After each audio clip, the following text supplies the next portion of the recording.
কোটা সংস্কার আন্দোলনে নিহতদের সংখ্যা বিষয়ে প্রকাশিত সরকারি তথ্যের সঙ্গে বেসরকারি তথ্যের বড় ব্যবধান লক্ষ্য করা হচ্ছে।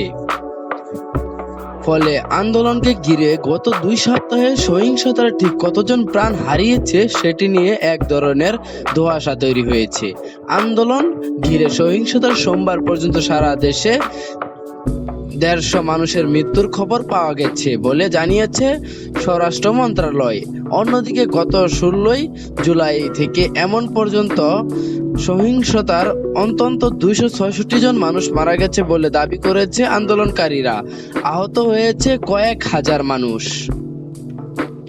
এর মধ্যে আবার স্থানীয় গণমাধ্যমগুলোর খবরের মৃত্যু নিয়ে ভিন্ন ভিন্ন তথ্য প্রকাশ হতে দেখা যাচ্ছে। কোথাও বলা হয়েছে মৃত্যুর সংখ্যা 211 জন, আবার কোনো গণমাধ্যমে দাবি করা হয়েছে 185 জন। কিন্তু কোটা সংস্কার আন্দোলনের সহিংসতার নিহতদের সংখ্যা প্রকৃতপক্ষে কত, এ বিষয়ে হাসপাতালগুলোই বা কি বলছে?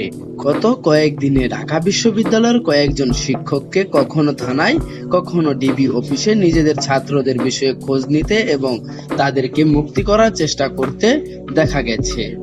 জাহাঙ্গীরনগর বিশ্ববিদ্যালয়েও ছাত্রদের রক্ষা ও উদ্ধারে শিক্ষকদের চেষ্টারত দেখা গেছে। সামাজিক মাধ্যম সহ কোন কোন গণমাধ্যমে খবরগুলো চোখে পড়েছে। এগুলো ভালো উদ্যোগ।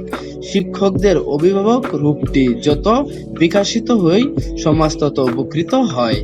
দেশে অনেক ক্যাম্পাস, অনেক বিদ্যাপীঠ, অনেক ধারার শিক্ষক অঙ্গন রয়েছে। সব জায়গায় একটি ঝুঁকি নিয়ে হলেও শিক্ষকদের এমন প্রীতসুলভ মতামত, আচরণ ও পদক্ষেপ কঙ্কিত।